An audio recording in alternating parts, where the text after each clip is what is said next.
Chanakya coaching centre के digital platform पर आपका पुनः स्वागत है। मैं प्रशांत कुमार केमिस्ट्री टीचर आपको समन्वय यौगिक के चैप्टर पुनः ले चलता हूं। तो आइए हम लोग देखते हैं समन्वय यौगिक। तो हम लोग हाइब्रिडाइजेशन प्रसंकरण निकालने के लिए सीख चुके थे, ट्रिक से भी निकालने के लिए सीखे और रूल से भी सीखे। आगे कुछ टॉपिक चिलेट लिगेंड भी आपको बताया गया, एम्बिडेंट लिगेंड भी बता दिया गया, आईयूपीएस नॉमेनक्लेचर, ईएनए संख्या सब आपको डील कर दिया गया। लगभग चैप्टर का आधा से ऊपर हम लोग पढ़ चुके हैं। तो आइए इस चैप्टर को थोड़ा सा आगे बढ़ाते हैं, कुछ और पॉइंट, छोटे छोटे पॉइंट को सीखते हैं। सबसे पहले पॉइंट है, ध्यान दीजिएगा,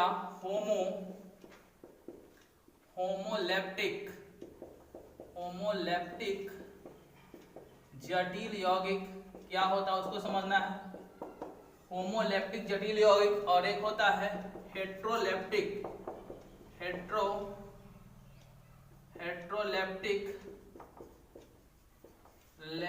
जटिल यौगिक। इसको थोड़ा सा समझ लिया जाए तो एक वर्ड है होमोलैप्टिक जटिल यौगिक, एक है हेट्रोलैप्टिक जटिल यौगिक। इसको बोलते हैं होमोलैप्टिक कॉम्प्लेक्स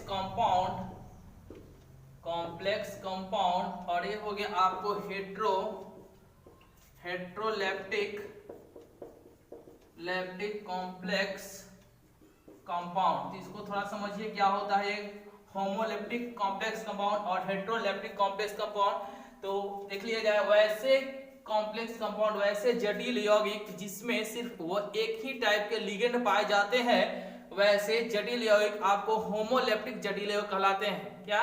वैसे जटिल यौगिक जिसमें केवल एक ही प्रकार के लिगेंड होते हैं वह है होमोलैप्टिक जटिल यौगिक कहलाते हैं। जैसे देखा जाए, ध्यान दीजिएगा, एग्जांपल समझते हैं। जैसे NiCN4, यहाँ पर NiCN4 सिर्फ CN लिगेंड जो है सिर्फ एक टाइप का है, खाली CN है।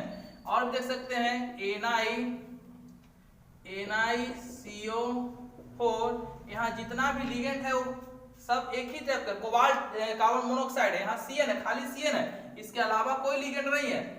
जैसे और भी सकते हैं PtCl6, यहाँ PtCl6, यहाँ पर सिर्फ लिगेंड के फॉर्म में क्या है, क्लोरीन है और इसके अलावा कोई नहीं। एक ही टाइप का लिगेंड हो तो वह आपको कॉम्प्लेक्स कंपाउंड कैसा कहलाएगा, तो होमोलैप्टिक कॉम्प्लेक्स कंपाउंड कहलाएगा। जैसे और देख सकते हैं, यहाँ पर देखा जाए तो सिर्फ आपका लिगेंड क्या है, H2O है, एक ही टाइप का लिगेंड है, सिर्फ एक टाइप का लिगेंड होता है। तो वैसे कॉम्प्लेक्स कंपाउंड क्या कहलाते हैं, आपको होमोलैप्टिक कॉम्प्लेक्स कंपाउंड कहलाते हैं। और अगर एक से ज्यादा टाइप के लिगेंड आ जाए, जैसे ध्यान दीजिएगा, जैसे आप कहा कि ये कैसा कॉम्प्लेक्स कंपाउंड है, यह कैसा जटिल यौगिक है, तो यहाँ देखिए दो टाइप का लिगेंड है, एक H2O भी लिगेंड है और एक क्लोरीन भी लिगेंड है। दो टाइप का लिगेंड आ गया, कैसा यौगिक कहलाएगा, हेट्रोलैप्टिक जटिल यौगिक कहलाएगा। और भी देख सकते हैं,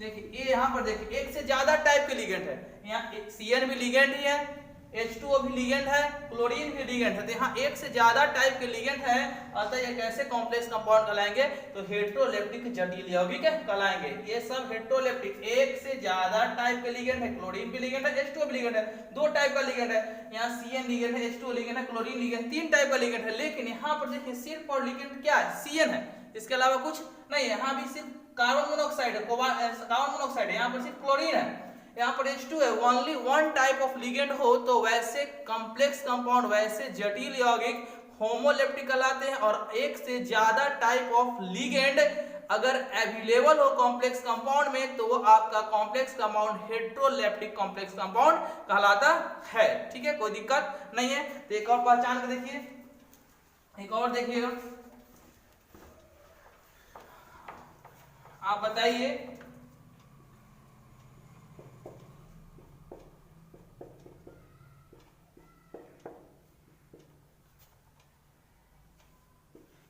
एक ऐसा कॉम्प्लेक्स कंपाउंड कहा जाएगा। तो देखिए यहाँ पर एक ये लिगेंड है और एक ये लिगेंड है, एक से ज्यादा टाइप है, तो कैसा लिगेंड कहलाएगा, तो हेट्रोलैप्टिक जटिल यौगिक कहलाएगा। ये कैसा जटिल यौगिक है, तो हेट्रोलैप्टिक जटिल यौगिक है। कुछ और देख सकते हैं, जैसे कोई आपसे पूछ दिया कि यह कैसा जटिल यौगिक है, जी बताइए, यह जो यौगिक है कैसा जटिल यौगिक है।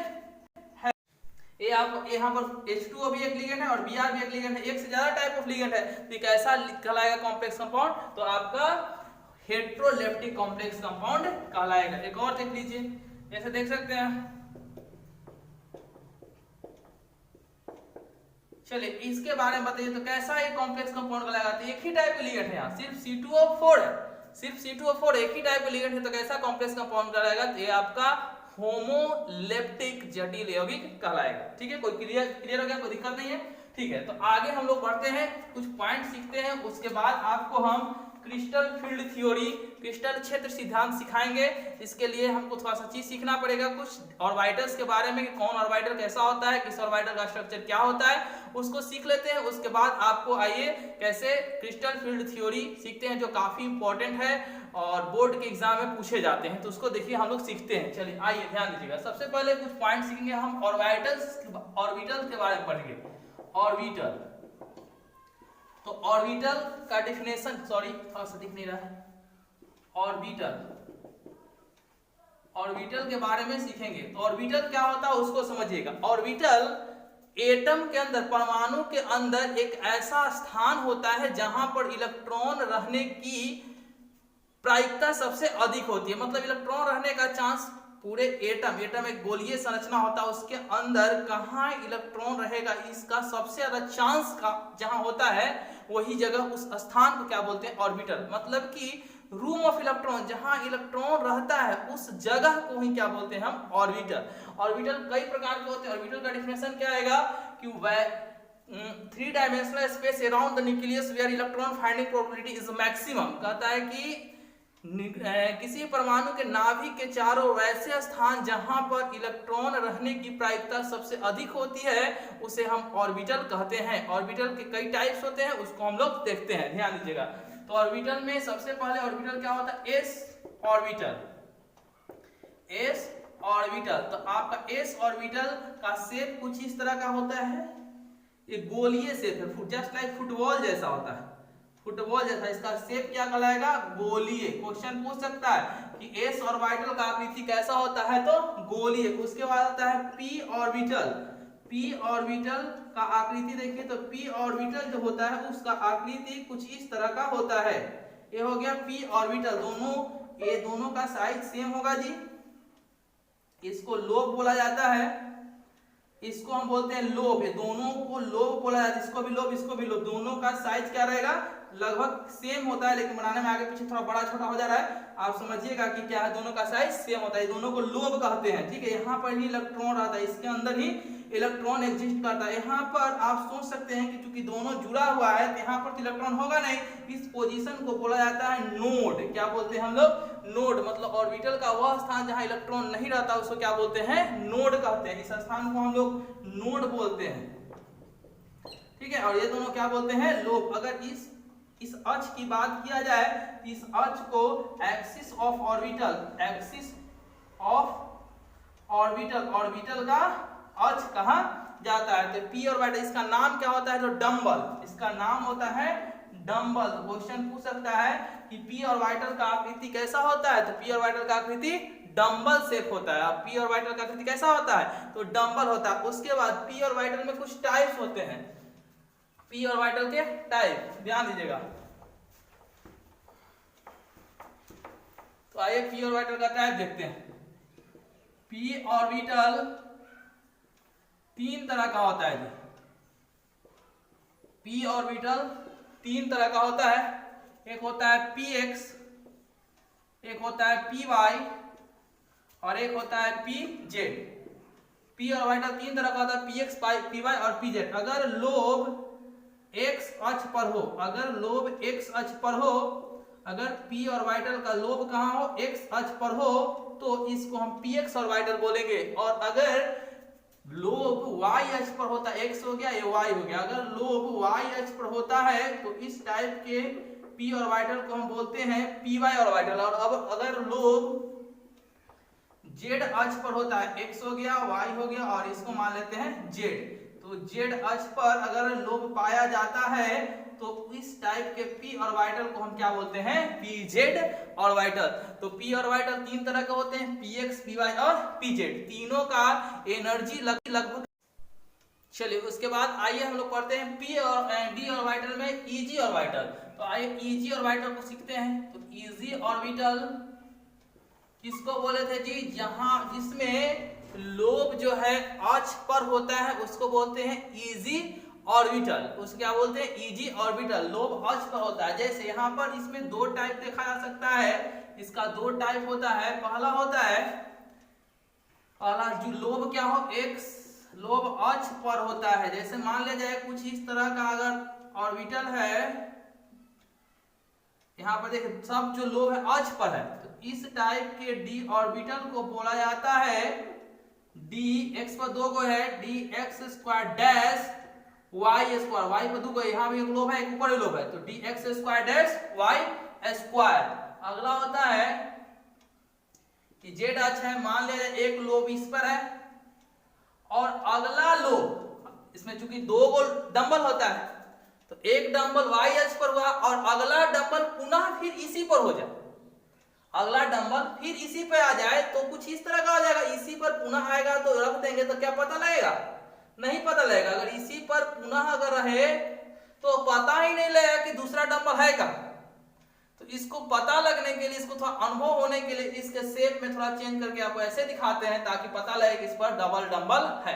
तो ये हो गया, इसको बोलेंगे डी जेड स्क्वायर, इसको बोलेंगे डी जेड स्क्वायर। तो आपका डी ऑर्बिटल दो तरह का, T2 ऑर्बिटल और इजी ऑर्बिटल। T2 ऑर्बिटल उसको बोलते हैं जिसमें लोब अक्ष पर पाया जाता है, सॉरी अक्ष के बीच में होता है, और इजी ऑर्बिटल उसको बोलते हैं जहां लोब अक्ष पर होता है। T2G तीन तरह का dxy, dyz, dzx, और EG दो तरह का dx square dash y square और dz स्क्वायर। तो यहाँ तक आप लोग क्लियर हो गया होगा ऑर्बिटल के बारे में। ठीक है, तो आगे हम लोग सीखेंगे क्रिस्टल फील्ड थ्योरी। उससे पहले एक पॉइंट को समझ लेते हैं, वो छोटा सा पॉइंट है, उसको बाद हम क्रिस्टल फील्ड थ्योरी समझेंगे। ये थोड़ा सा क्रिस्टल फील्ड थ्योरी के लिए भूमिका बताया गया कि कैसे क्रिस्टल फील्ड थ्योरी में आपको ये हेल्प करेगा। इससे पहले एक छोटा सा पॉइंट है, हमको पढ़ना है वार्नर थ्योरी। वार्नर का थ्योरी पढ़ लेते हैं, वार्नर का क्या नियम है उसको पढ़ लेते हैं, उसके बाद हम क्रिस्टल फील्ड थ्योरी पढ़ेंगे। तो हम सबसे पहले वार्नर का थ्योरी पढ़ेंगे, उसके बाद ही आएंगे हम लोग क्रिस्टल फील्ड थ्योरी पर। क्रिस्टल फील्ड थ्योरी के लिए आपको जानकारी दे दिया गया ताकि क्रिस्टल फील्ड थ्योरी समझने में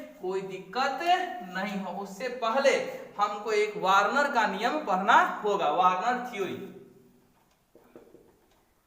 वार्नर का सिद्धांत। वार्नर का सिद्धांत बहुत आसान है, उसको समझिए ध्यान से।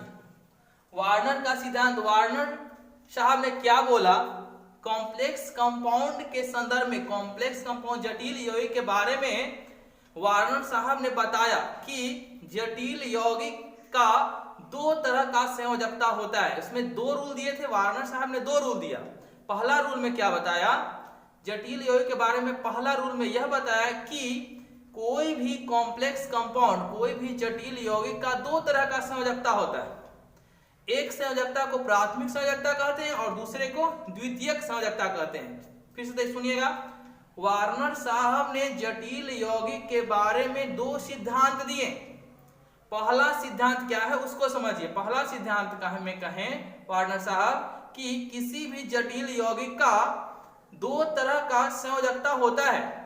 एक को प्राथमिक संयोजकता बोलते हैं और दूसरे को द्वितीयक संयोजकता बोलते हैं। यह वार्नर का प्रथम सिद्धांत हुआ। उसके बाद वार्नर का द्वितीय सिद्धांत कहता है कि किसी भी जटिल यौगिक का त्रिविमीय आकाशीय व्यवस्था, मतलब कि उसका स्ट्रक्चर, उसका बनावट उसके समन्वय संख्या पर निर्भर करता है, उसके समन्वय संख्या पर निर्भर करता है। ये दूसरा रूल था। पहला रूल क्या बोला कि किसी भी जटिल यौगिक का दो तरह का संयोजकता होता है, प्राथमिक संयोजकता और एक द्वितीयक संयोजकता। दूसरा रूल में क्या बताया कि किसी भी जटिल यौगिक का स्ट्रक्चर, उसका आकाशीय व्यवस्था, उसका बनावट जटिल यौगिक के समन्वय संख्या पर निर्भर करता है। तो आइए पहला रूल को समझते हैं। उसने क्या बोले कि प्राथमिक रूल में क्या पहला सिद्धांत में बोला गया कि किसी भी जटिल यौगिक का दो तरह का संयोजकता होता है, एक प्राथमिक संयोजकता और एक द्वितीयक संयोजकता। प्राथमिक संयोजकता को समझते हैं। ठीक है, चलिए देखते हैं। तो पहला आता है रूल नंबर 1 का पॉइंट ए। रूल नंबर 1 में पॉइंट ए को समझते हैं।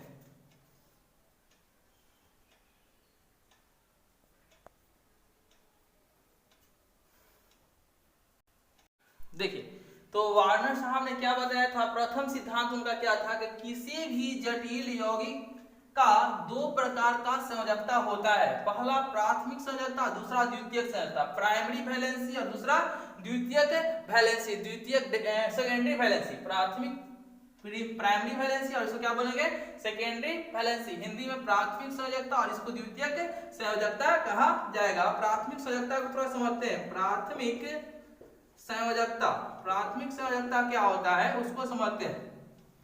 तो कोई भी जटिल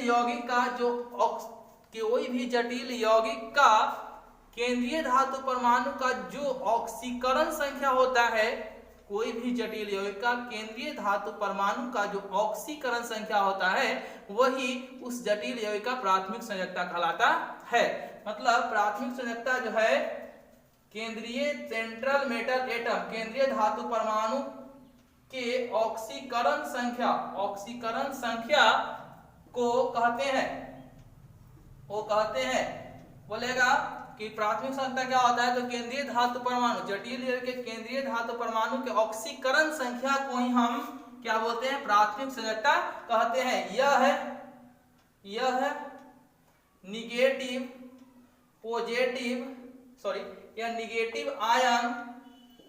निगेटिव आयन द्वारा संतुष्ट होता है, निगेटिव आयन द्वारा संतुष्ट होता है। यह जो है कि प्राथमिक संयोजकता वो निगेटिव आयन द्वारा ही संतुष्ट होता है। और यह पॉइंट नंबर 1 है। पॉइंट नंबर 2 यह नॉन डायरेक्शनल होता है, नॉन डायरेक्शनल होता है। अब इसका पॉइंट क्या है, पहला क्या बोलता है कि प्राथमिक संयोजकता कैसे निकलता है, तो केंद्रीय धातु परमाणु का ऑक्सीकरण संख्या क्या कहलाता है, उसका प्राथमिक संयोजकता कहलाता है। यह निगेटिव आयन द्वारा संतुष्ट होता है। हम जितना भी देखें कि समन्वय यौगिक में केंद्रीय धातु का ऑक्सीकरण संख्या प्लस में आता है, क्योंकि यहाँ वर्ड है केंद्रीय धातु परमाणु, धातु हमेशा इलेक्ट्रॉन देते हैं तो हमेशा ऑक्सीडेशन स्टेट प्लस आएगा। तो जो प्लस किससे सेटिस्फाइड होगा, माइनस से।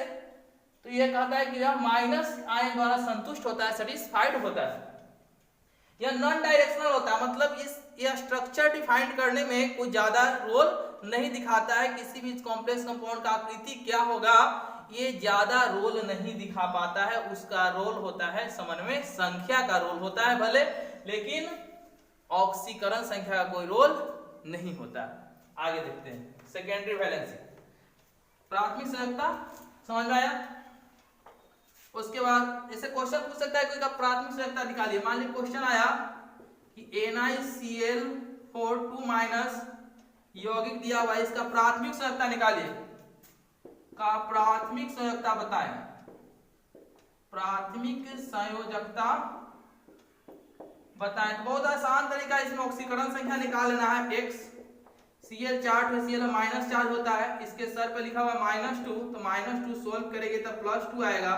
तो इसका प्राथमिक संयोजकता कितना हो गया, +2। ऑक्सीकरण संख्या है क्या होता है उसका प्राथमिक संयोजकता है, तो आपको ऑक्सीकरण संख्या निकालने के लिए बहुत पहले ही बता चुके हैं, इसलिए प्राथमिक संयोजकता कोई बड़ी चीज आपके लिए नहीं है। अब द्वितीयक संयोजकता क्या होता है उसको समझिए। तो द्वितीयक संयोजकता को समझिए, कहता है कि द्वितीयक संयोजकता क्या है उसको देखते हैं। पहला पॉइंट कि जटिल यौगिक के समन्वय संख्या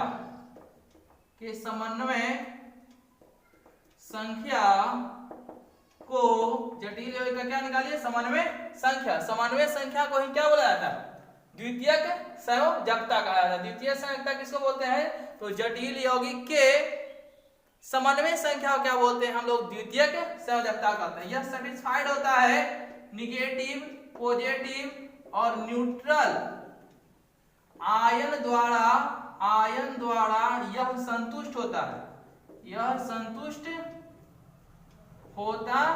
है, मतलब कि धनात्मक, ऋणात्मक और न्यूट्रल सभी आयन द्वारा संतुष्ट होगा, क्योंकि समन्वय संख्या निकालने में किसी भी लिगेंड पर चार्ज नहीं देखा जाता है कि कौन सा चार्ज है, सिर्फ उसका नंबर से हम लोग काम करते हैं। और यह डायरेक्शनल होता है, मतलब कि यह यौगिक के स्ट्रक्चर को बताने में हेल्प करेगा। यह यौगिक के स्ट्रक्चर बताने में डिफाइन करेगा, इसलिए यह डायरेक्शनल होता है। यह हो गया द्वितीयक संयोजकता। आइए वार्नर का द्वितीयक सिद्धांत समझते हैं। तो वार्नर का द्वितीयक सिद्धांत बहुत सिंपल है, बहुत आसान है। द्वितीयक सिद्धांत क्या था? दूसरा सिद्धांत, द्वितीयक सिद्धांत, दूसरा सिद्धांत क्या था? प्रथम सिद्धांत समझ में आया। दूसरा सिद्धांत में कहे थे वार्नर साहब कि किसी भी जटिल यौगिक का जो आकाशीय व्यवस्था होगा, उसका बनावट जो होगा, चतुर्दिक आकाशीय व्यवस्था जो बनावट होगा, वह यौगिक के समन्वय संख्या पर निर्भर करता है। वो यौगिक के समन्वय संख्या पर निर्भर करता है। तो ये भी आसान चीज है। और द्वितीयक संयोजकता निकालना रहेगा तो अब क्या निकालिएगा? समन्वय संख्या। द्वितीयक संयोजकता निकालना रहेगा तो क्या निकलेगा? समन्वय संख्या। दूसरा रूल क्या था? दूसरा रूल बोला गया किसी भी जटिल यौगिक का स्ट्रक्चर जो होता है वह समन्वय संख्या पर निर्भर करता है। यही हो गया वार्नर का दूसरा रूल। ठीक है, तो अगले क्लास में हम लोग क्रिस्टल फील्ड थ्योरी समझेंगे। क्रिस्टल फील्ड थ्योरी काफी इंपॉर्टेंट है बोर्ड के एग्जाम के लिए। उसके बाद वीवीटी थ्योरी, आगे हम लोग रूल, बहुत सारे रूल हैं उसको देखेंगे। और आशा करता हूँ कि आप लोग अच्छे से पढ़ रहे होंगे और लॉकडाउन का पालन कर रहे होंगे। और कृपया इस चैनल को लाइक और सब्सक्राइब जरूर करें ताकि सब्सक्राइबर बढ़े और ज़्यादा से ज़्यादा लोगों के पास यह सुविधा उपलब्ध हो और हम लोग का भी मनोबल बढ़े, ताकि अच्छे अच्छे वीडियो और आपको इस प्रकार देता रहूं। धन्यवाद। अगले क्लास में पुनः हम लोग मिलते हैं।